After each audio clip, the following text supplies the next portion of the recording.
Bonjour la famille. J'espère que vous allez bien. Moi, en tout cas, je vais très bien par la grâce de Dieu.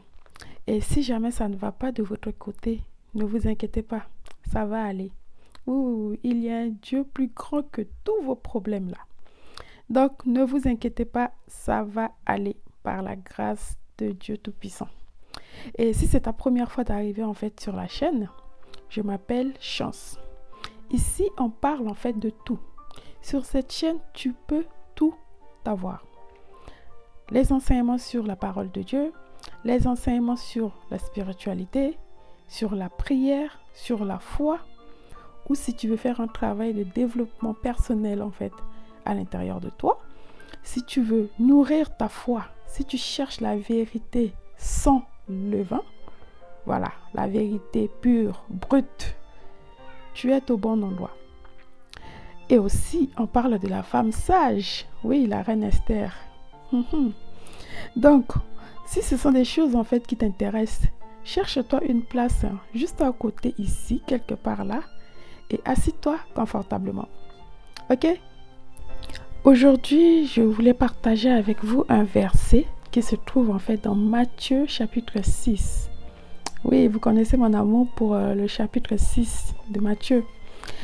Je l'avais lu il n'y a pas longtemps, je crois que c'était la semaine dernière. Et aujourd'hui, j'ai envie de partager en fait ce verset avec vous. Matthieu chapitre 6, à partir du verset 25. On va lire ça jusqu'à verset 34. Ouh, c'est long quand même. Mais bon, on va lire.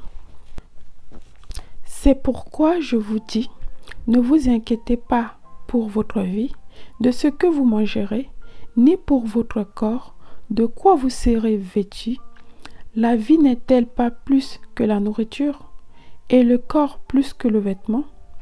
Regardez les oiseaux du ciel. Ils ne sèment ni ne moissonnent, et ils n'amassent rien dans les greniers, et votre Père céleste les nourrit. Ne valez-vous pas beaucoup plus qu'eux?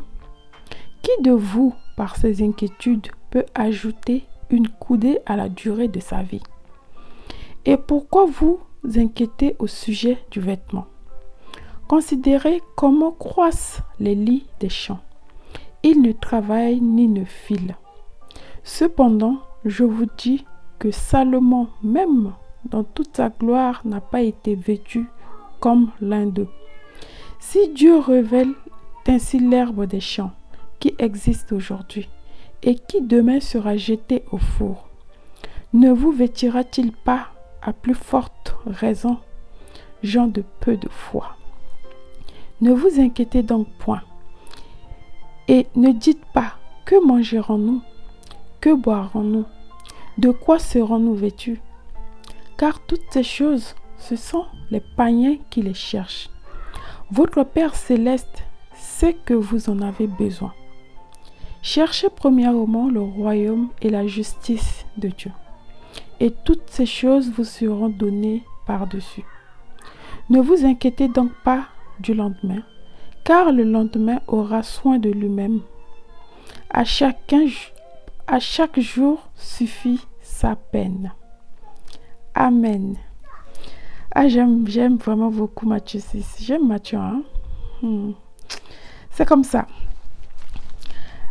Matthieu 6, verset 25, en allant, nous parle en fait des inquiétudes. Matthieu nous parle de la foi. Matthieu nous parle du royaume en fait de Dieu. Et c'est de ça en fait que moi aussi je vais vous parler. Je ne suis pas en train de faire en fait un enseignement, parce que une femme n'a pas le droit de prendre de l'autorité sur des hommes. Et sur cette chaîne, il y a des hommes. Moi, en tant que femme, je peux que exhorter. En fait, on est là pour un partage, en fait. On partage la parole. Donc, s'il y a des choses, en fait, que je n'ai pas dit, n'hésitez surtout pas à les mettre aussi dans les commentaires. À compléter s'il le faut. Ou à corriger, hein, parce que nous ne sommes pas parfaits. Ok? La parole est en train de nous dire, en fait, que on s'inquiète pour des choses inutiles en fait. Ce sont des choses en fait que nous ne devons pas nous inquiéter pour ça. C'est pour ça qu'il a dit, les oiseaux du ciel ne sèment ni ne moissonnent, et ils n'amassent rien dans les greniers, et votre Père céleste les nourrit. Ne valez-vous pas beaucoup plus que la famille? Je ne sais pas si vous comprenez, hein, les oiseaux du ciel. Il faut savoir que Dieu a créé l'homme à son image.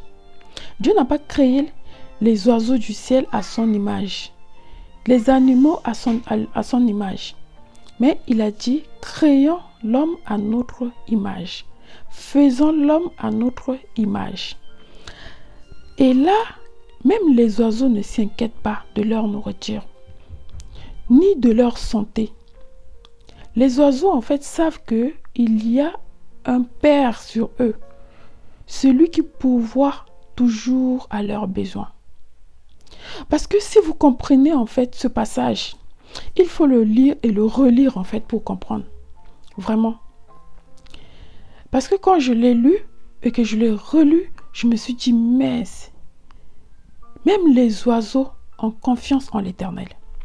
Même les oiseaux ont plus foi en l'Éternel que nous, les enfants de l'Éternel. Que nous, les croyants. Oui, parce que nous, en fait, on est là, toujours en train de s'inquiéter. Demain, mes enfants vont manger quoi? Voilà, il y a la guerre qui arrive. Il faut que j'achète des sacs de riz. Je dois faire, en fait, des approvisionnements à la maison. On ne sait jamais. Mais est-ce que les oiseaux font ça? Est-ce que les animaux qui se trouvent dans la mer, dans l'eau, font ça? Même pas la famille. Parce que ces animaux-là ont confiance en fait en l'Éternel. Parce qu'ils savent en fait que l'Éternel pourvoit toujours à leurs besoins. Toujours à leurs besoins.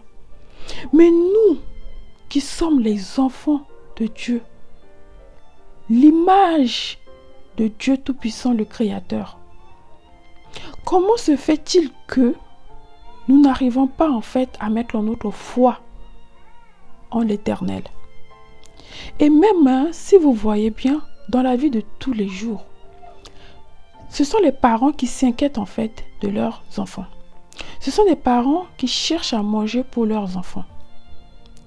Mais si nous considérons que l'Éternel des armées, Dieu Tout-Puissant, est notre Père, pourquoi en fait nous nous inquiétons des choses inutiles? Pourquoi? Alors que c'est à lui de s'inquiéter de tout ça. Et vous savez, la dernière fois, je pensais aussi à quelque chose en fait concernant la santé. Et Dieu m'a fait comprendre que comment les animaux se soignent. Les oiseaux du ciel là, comment eux, ils se soignent en fait quand ils sont malades.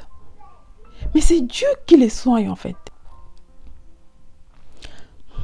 Les poissons dans l'eau, c'est Dieu qui les guérisse. Vous voyez? En fait, si vous comprenez juste en fait ce passage, hein, juste ce petit verset là, des oiseaux du ciel, qui ne sèment ni ne moissonnent, vous allez comprendre que vous n'avez pas la foi. Et à ce moment-là, vous allez chercher la foi. Vous allez chercher à mettre votre confiance en l'Éternel. Parce que les oiseaux ont plus la foi à la famille. Les oiseaux font plus confiance à l'Éternel. Les animaux font plus confiance à l'Éternel. Mais nous, vous imaginez? On est fiers de dire que on est des enfants de Dieu. Mais on n'a même pas confiance. Pas du tout. C'est ça que je n'arrive pas en fait à comprendre. Dans la vie de tous les jours, en fait, nous avons confiance à nos parents, à nos enfants, mais à l'Éternel qui nous a donné le souffle de vie, qui nous a créés, qui nous permet de se réveiller le matin, tous les jours. En fait, nous n'avons pas confiance en lui. Mais c'est grave. Et quant aux habits, vraiment, c'est beaucoup plus grave. Vous imaginez les lits dans des champs. Il a dit, je vais lire le verset, il a dit, « Et pourquoi vous inquiétez au sujet du vêtement? Considérez comment croissent les lys des champs. Ils ne travaillent ni ne filent. Cependant, je vous dis que Salomon, même dans toute sa gloire, n'a pas été vêtu comme l'un d'eux. Oh mon Dieu, vous imaginez les lys, les maïs là. Vous voyez comment les maïs en fait. Vous voyez les vêtements des maïs. Je ne sais pas si vous connaissez. Vous voyez ça? Est-ce que vous regardez? Même en fait les arachides, regarde leurs vêtements. En fait, ils sont tellement bien à l'intérieur de la peau. Mais c'est qui fait ça? C'est Dieu qui fait ça. Et prenons même le cas de Adam. Quand Adam en fait a désobéi dans le jardin d'Éden, la Bible nous dit, Dieu a façonné des habits de peau. Attends, si je retrouve le passage, je vais lire ça. Et Dieu a couvert Adam avec. C'est dans Genèse, oui, chapitre 3, verset 21 ou 22. Attendez. Voilà, verset 22. C'est après la désobéissance en fait. Oui, quand Adam et Ève en fait ont péché, Dieu leur a fait à Adam et à sa femme des habits de peau et ils les ont revêtis. C'est Genèse chapitre 3 verset 21. C'est Dieu qui a façonné en fait l'habit et Dieu a mis ça sur l'homme et sa femme. Mais aujourd'hui, les gens s'inquiètent en fait pour des choses comme ça, pour des choses inutiles, des choses qui ne vont même pas sauver votre âme. Non, c'est pas l'habit qui va sauver en fait ton âme. Pas du tout. Mais les gens s'inquiètent pour ça. Je pense que je ne vais pas en fait m'attarder sur ça là, sur les habits. On va plutôt en fait retourner sur le passage des oiseaux et aussi sur la nourriture. Verset 25 nous dit, c'est pourquoi je vous dis, ne vous inquiétez pas pour votre vie, de ce que vous mangerez, ni pour votre corps, de quoi vous serez vêtus. La vie n'est-elle pas plus que la nourriture, et le corps plus que le vêtement? La vie n'est-elle pas plus que la nourriture? La famille. La vie n'est-elle pas plus que la nourriture? Écoutez juste ce passage-là, cette phrase-là. La vie n'est-elle pas plus que la nourriture? Ça veut dire que la vie est plus grande que la nourriture. Le fait que tu respires, le fait que tu te lèves le matin, en fait, c'est une grâce de l'Éternel. Tu n'as même pas en fait à chercher à manger. C'est déjà une grâce. Mais Dieu nous donne ça en fait sans demander quoi que ce soit en retour. C'est déjà énorme. C'est pour ça qu'il a dit, la vie est beaucoup plus grande que la nourriture. Donc, si Dieu nous donne en fait le souffle de vie gratuitement, pourquoi s'inquiéter de la nourriture? Pourquoi se demander qu'est-ce que je vais manger demain? Qu'est-ce que mes enfants vont manger demain? Pourquoi? Parce que c'est lui notre Père. C'est à lui de pouvoir à nos besoins. Oui. Parce que c'est lui qui nous a en fait créés. C'est lui qui nous a donné le souffle de vie. Nous sommes ses enfants. C'est comme vous aujourd'hui, vous avez des enfants. C'est à vous en fait d'acheter les habits à vos enfants. C'est à vous d'acheter de quoi à manger à vos enfants. Pourquoi en fait on n'arrive pas à voir les choses en fait de la même manière? Pourquoi? Alors qu'on le vit tous les jours. Mais pourquoi on n'arrive pas à faire ça avec l'Éternel? Je ne sais pas, la famille.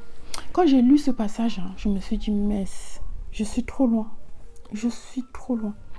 Et quand tu continues de lire le passage en descendant, vers la fin, il dit, cherchez premièrement le royaume et la justice de Dieu. Et toutes ces choses vous seront données par-dessus.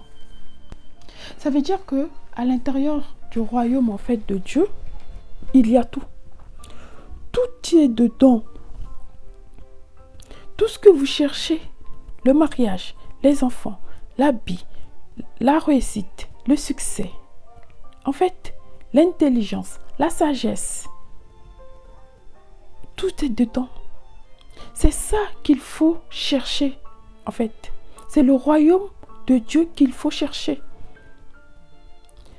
Au lieu de chercher des choses, en fait, vaines de la terre, vanité de vanité qui se trouve sous le soleil. Ne cherchez pas ça. L'Esprit de Dieu est éternel. L'Esprit de Dieu est éternel. Donc, quand tu as l'Esprit de Dieu en toi, là, vous imaginez la grâce. Tu as quelque chose de très, très, très grand. Mais pour ça, il faut demander. Demande en fait l'Esprit de Dieu. Je ne sais pas, hein, quand je suis quand je vous parle comme ça, je ne sais pas ce qui se passe là, mais je vis ce que je suis en train de vous dire là. Demandez l'Esprit de Dieu. C'est ça qu'il faut demander, la famille. Ce n'est pas les autres choses. L'Esprit de Dieu est éternel. Vous cherchez la vie éternelle. Mais qui va vous donner la vie éternelle? Qui va vous donner la vie éternelle? Cherchez l'Esprit de Dieu qui est éternel. Et si vous avez l'Esprit de Dieu, vous avez tout. Vous avez tout. C'est pour ça qu'il a dit, dans Matthieu chapitre 7 encore, juste à côté, cherchez et vous trouverez. Demandez, on vous donnera. Frappez, on vous ouvrira.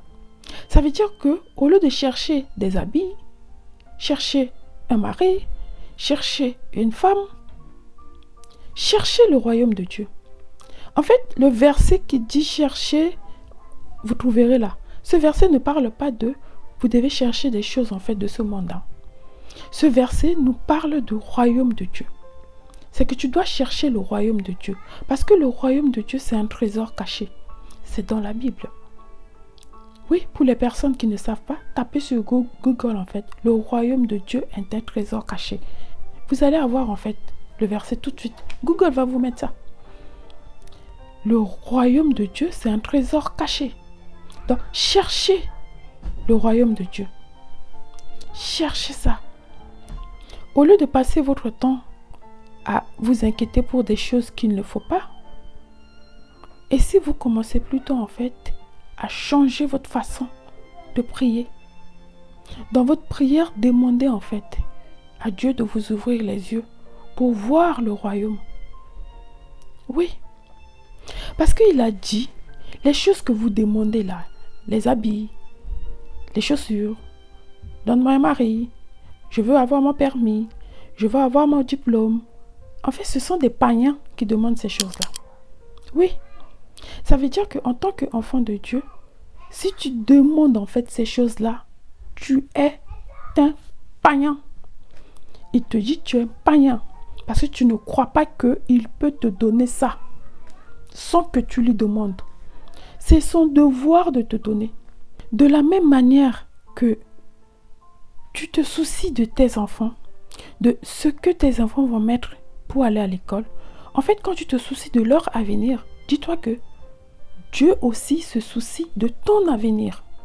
Oui, Dieu se soucie de toi parce que tu es son enfant. Mais pour ça, il faut encore accepter. Il faut voir Dieu comme un père.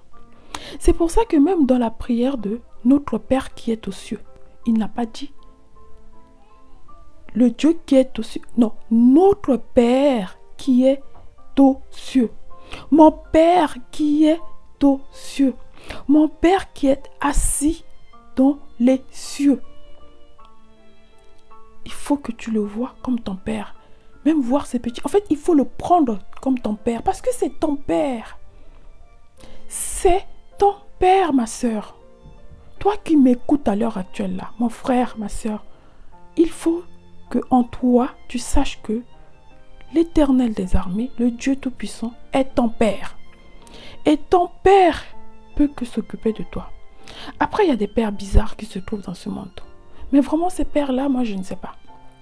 Vraiment, moi, je ne sais pas. Je ne sais pas quel esprit les anime.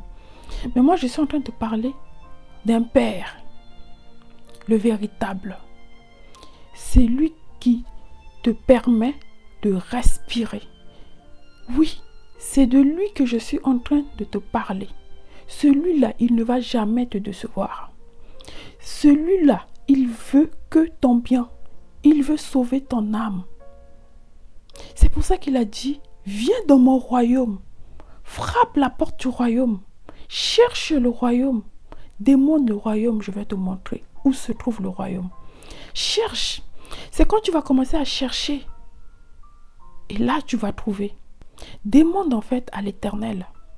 Demande à son esprit d'ouvrir ton intelligence. Parce que Jésus, il a dit en fait à ses apôtres, je veux ouvrir votre intelligence afin de comprendre les Écritures. Ça veut dire dans ta prière, demande à ce que Dieu t'ouvre l'intelligence afin de comprendre les Écritures, de comprendre en fait le passage là. Oui, ces vérités là sont le vent. Il faut demander à Dieu d'ouvrir tes yeux, ouvrir tes oreilles, augmenter ta foi. Parce qu'il a dit, ses disciples lui ont demandé, augmente-nous la foi.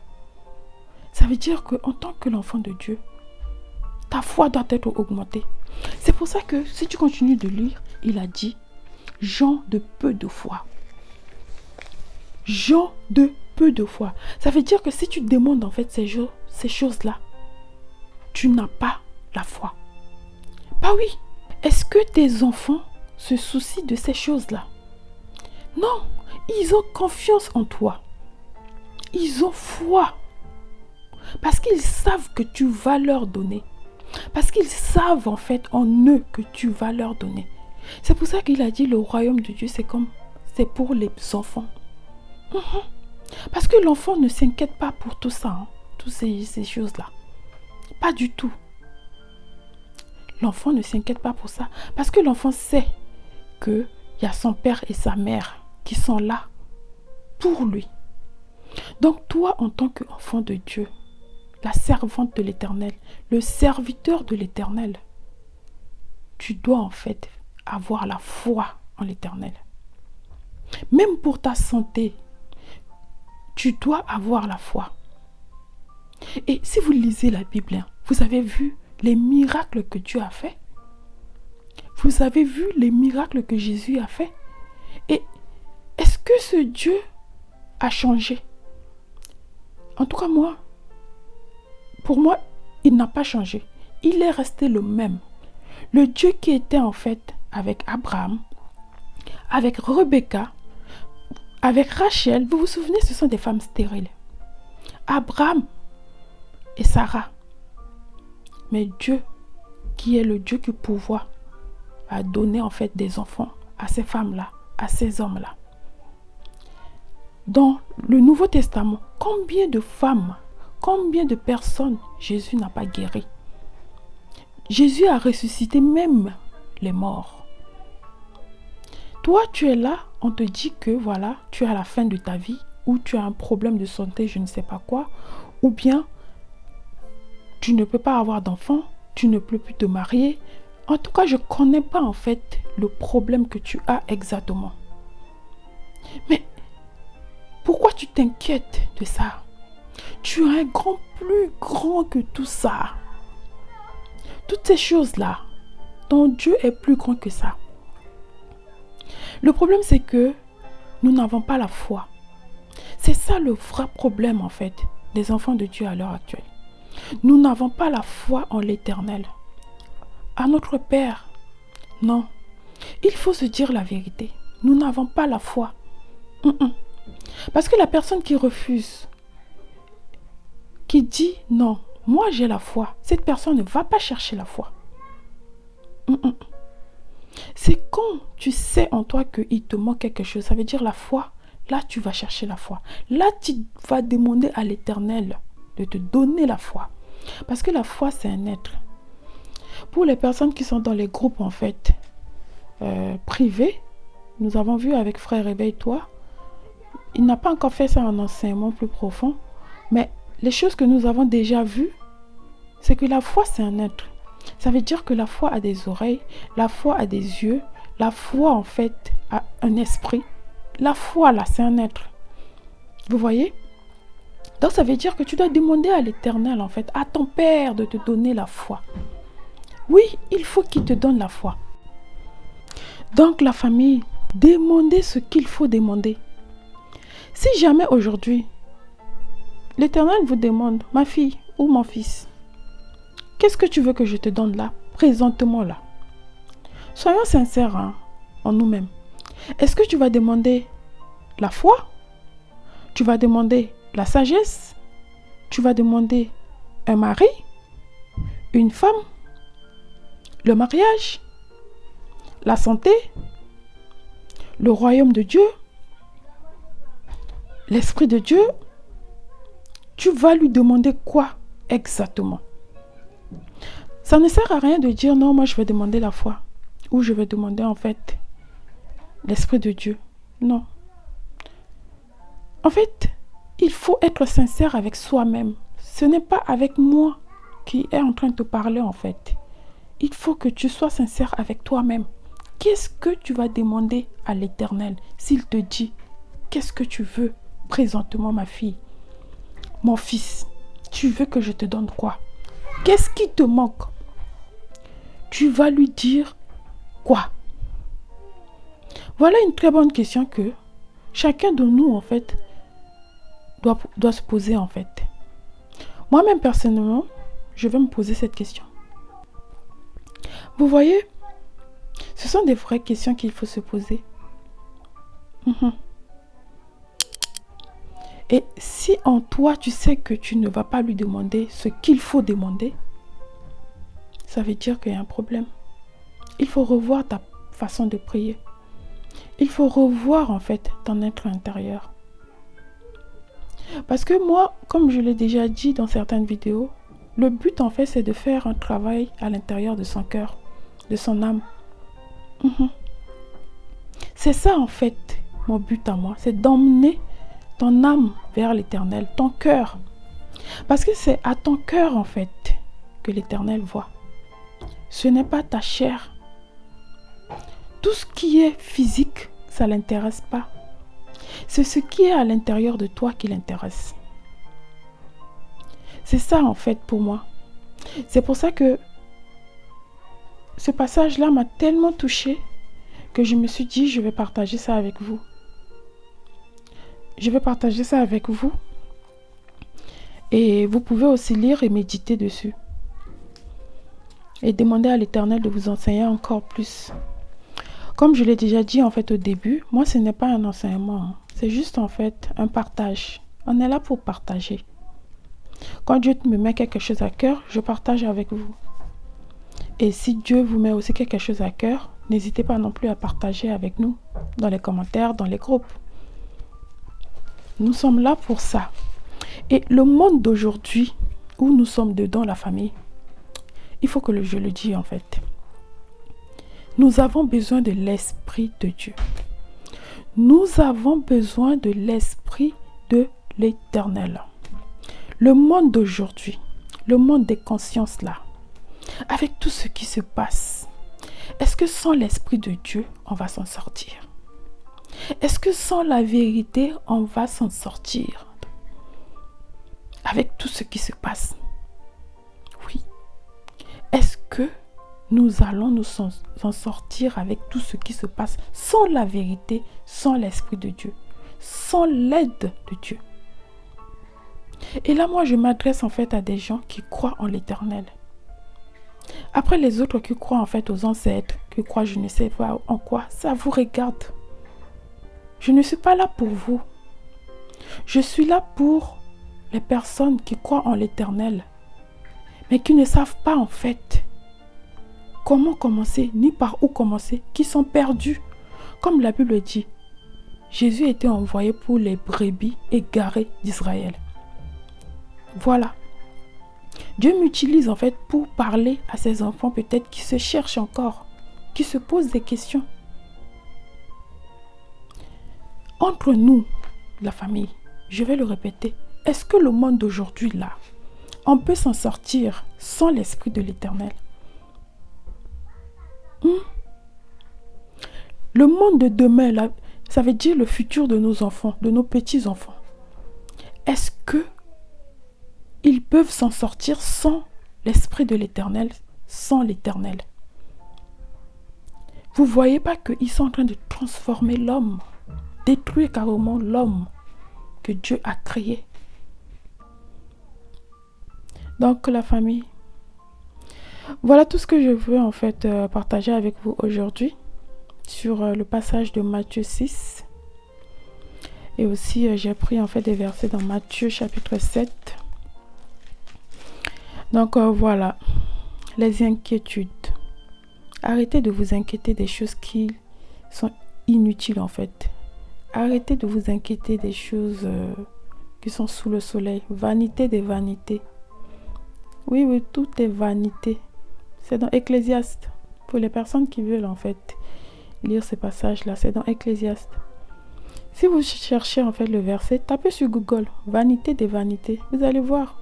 Google va vous mettre en fait le verset facilement. Mais c'est dans Ecclésiaste. C'est Salomon qui a écrit Ecclésiaste. Et vous savez que Salomon, à la fin de sa vie, il est devenu en fait sage. Donc la famille, si tu continues de t'inquiéter pour ces choses-là, Matthieu est en train de te dire t'es un païen. Donc arrête de t'inquiéter pour ces choses-là. Il faut avoir confiance en fait en l'Éternel. C'est cette confiance-là qui nous manque aujourd'hui. Cette assurance qui nous manque. Et pourtant, la Bible dit malheur à l'homme qui se confie dans l'homme. Mais combien de personnes se confient à l'homme charnel? En fait, vous arrivez à faire confiance en fait aux médecins facilement, à votre père, à votre mère, à vos enfants, à votre sœur, mais à l'Éternel qui ne vous trahira jamais. Vous n'arrivez même pas en fait à lui faire confiance, juste parce que vous ne le voyez pas. Mais comment vous voulez en fait voir Dieu? Il est esprit. Vous, vous êtes charnel. Quand il vous parle spirituellement. Vous comprenez ça charnellement, pardon. Vous voyez? Ça veut dire si tu veux voir l'Éternel, il faut que tu deviens esprit. Et comment tu veux devenir esprit? Il faut connaître la vérité. Parce que c'est la vérité qui va te montrer qui tu es. La vérité, c'est ton miroir. Oui. Les évangiles, là, les témoignages de Jésus-Christ, là, voilà. C'est ton miroir où tu peux te regarder à l'intérieur. Et quand tu lis, il faut croire. Je vais encore le dire et encore le dire. Il faut croire en ce que tu es en train de lire. Ça, je pense que je vais le répéter à chaque fois dans les vidéos pour que ça rentre. Vous croyez bien en fait en ce que les médecins vous disent quand vous lisez des livres gauche à droite. Quand quelqu'un vous dit, voilà, j'ai de l'argent pour toi, ou bien je t'aime, vous croyez en ça là. Ou quand les marabouts, les féticheurs vous disent des choses, ou vos ancêtres vous disent des choses, vous croyez en ça. Ou quand on vous tire des cartes soi-disant, tu auras des enfants dans 1 an, tu auras des enfants dans 3 ans, tu vas te marier dans 6 mois, ou c'est telle personne qui t'a attaché, telle personne a ramassé la poussière de tes pieds, tu vas croire en tout ça là. Tout ça là, vous croyez facilement. Ou on te dit, voilà, tu dois prendre des produits pour mettre je ne sais où dans la nourriture pour que ton mari mange, ou tes enfants mangent pour être bénis, ou ton mari pour ne plus qu'il aille voir ailleurs. Ou si tu veux récupérer le mari de telle personne, tu dois faire ci, tu dois faire ça. En fait, vous croyez à tout ça, facilement comme ça. Mais l'Éternel, le Dieu Tout-Puissant, c'est lui qui te permet de te mettre debout tout le matin là.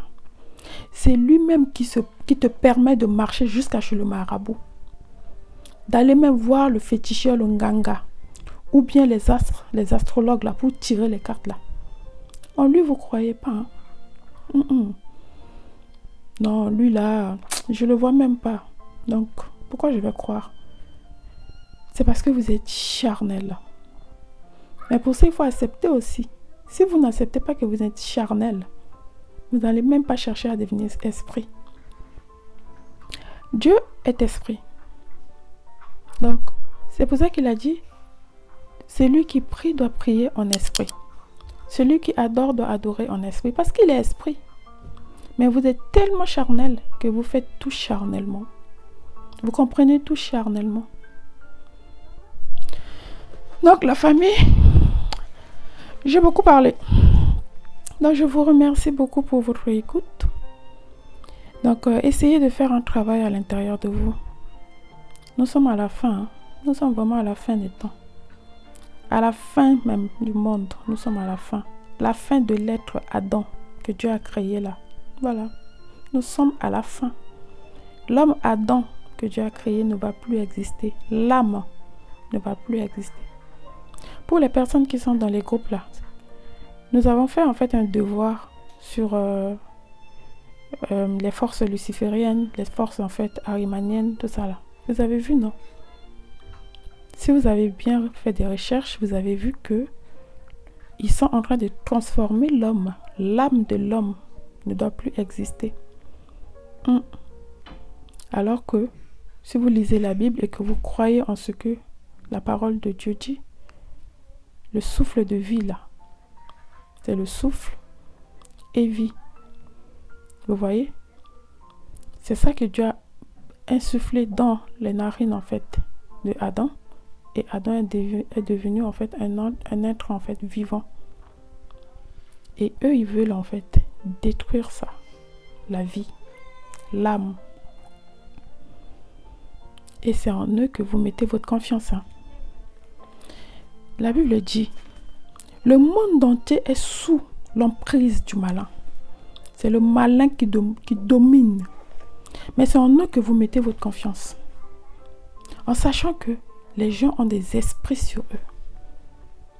Oui, parce que nous sommes en esclavage. Nous sommes esclaves. Mais c'est en ces personnes-là que vous mettez votre confiance. Oui, oui, oui. Au lieu de mettre votre confiance dans l'Éternel, c'est lui qui peut sauver votre âme et qui peut aussi détruire votre âme. Mais votre confiance, votre foi, vous mettez dans des choses de ce monde. C'est parce que vous appartenez en fait au monde. Parce que si vous appartenez vraiment à l'Éternel, le monde ne va pas vous aimer. C'est pour ça qu'il a dit, si le monde vous a haï, sachez qu'il m'a haï avant vous. Parce que le monde aime ce qui est à lui. Donc si aujourd'hui le monde t'applaudit, le monde te dit ce que tu fais est bien, le monde te met en haut, ça veut dire que tu lui appartiens. Tu le sers. Oui, oui, oui. Aujourd'hui, les gens sont dans les assemblées avec Jésus-Christ, avec Dieu, soi-disant, et le monde l'acclame. Le monde, en fait, accueille Jésus avec bras ouverts. Et ça ne pose même pas de problème à qui que ce soit. Alors qu'ils ont essayé de tuer Jésus dès bébé. Hein? Quand Jésus était petit, bébé, qu'ils ont essayé. Ils ont tué tout le monde, les apôtres. Si vous lisez la Bible là, vous allez voir l'histoire des apôtres. Est-ce que ces gens-là ont changé pour accueillir en fait aujourd'hui à bras ouverts l'Esprit de Dieu? Déjà, ils ne connaissent même pas l'Esprit de Dieu. Oui, oui, la Bible dit, ils ne connaissent pas l'Esprit de Dieu. Ils ne l'ont jamais vu ni entendu sa voix. Donc comment en fait ils peuvent l'accueillir à bras ouverts? Et c'est en eux que vous mettez votre confiance. C'est en eux que vous mettrez votre foi. Mettez votre foi en l'Éternel, en la vérité. Mettez votre foi et votre confiance en la vérité. Pas en moi qui est en train de vous parler, ni le frère réveille-toi, ni quelqu'un. Non, en l'Éternel, l'Esprit de la vérité, l'Esprit de Dieu. Donc quand tu pries là, adresse-toi à Père l'Éternel, à l'Esprit de vérité. Demande à l'Esprit de vérité de t'aider. Demande à Jésus-Christ qui est ton avocat d'intercéder auprès de son Père pour toi. Parce que quand tu pries là, tu dois t'adresser en fait ta prière à Père l'Éternel. Et Jésus-Christ est ton avocat. L'Esprit de Dieu est là pour prendre ta prière, pour transformer ta prière, afin de ramener ça en fait à l'Éternel. Oui, parce que quand tu lui demandes des choses inutiles là, l'Esprit de Dieu ne va même pas prendre ça pour ramener, parce que ce sont des choses inutiles. C'est pour ça qu'il faut demander ce qu'il faut demander. Il a dit, jusqu'à présent, vous n'avez pas encore demandé ce qu'il faut demander. Parce que vous demandez mal. Demande le réveil spirituel. Demande le réveil de ta foi. Demande en fait la foi. Demande qu'il te montre le royaume. Demande qu'il ouvre ton intelligence. Oui. Qu'il ouvre tes yeux. Oui, oui, oui. Qu'il ouvre tes oreilles afin d'entendre et comprendre. Il ne suffit pas d'entendre juste pour entendre. Il faut entendre. Quand tu entends là, quand tu écoutes là, que ça pénètre ton cœur. Parce que la parole de la vérité là, quand ça rentre là, ça pénètre, ça sépare l'âme et l'esprit. Oui, ça sépare le bien et le mal. Ça fait un travail. Mais pour ça, il faut que tu acceptes d'écouter et que tu acceptes dans ton cœur pour que ça pénètre ton âme. Oh, comme d'habitude, j'aime parler. En tout cas, excusez-moi la famille. Quand je suis dedans comme ça, là, ça part vite. Bon. En tout cas, merci pour votre écoute. Merci pour ton temps, en fait, que tu as pris. Que l'Éternel, Dieu Tout-Puissant, le Père de notre Seigneur et Sauveur Jésus-Christ, que le monde ne connaît pas, ne voit pas, et que le monde n'a jamais accepté là, t'accompagne dans ce combat. Ok? Nous sommes ensemble. Le combat là, on le fait ensemble. N'hésite pas non plus en fait à me mettre dans les commentaires ce que tu en penses. Si tu as des versets à me proposer aussi pour lire, on est là pour ça, pour faire un travail sur notre foi, nourrir la foi. Donc je te fais des gros bisous et sois béni. Bye.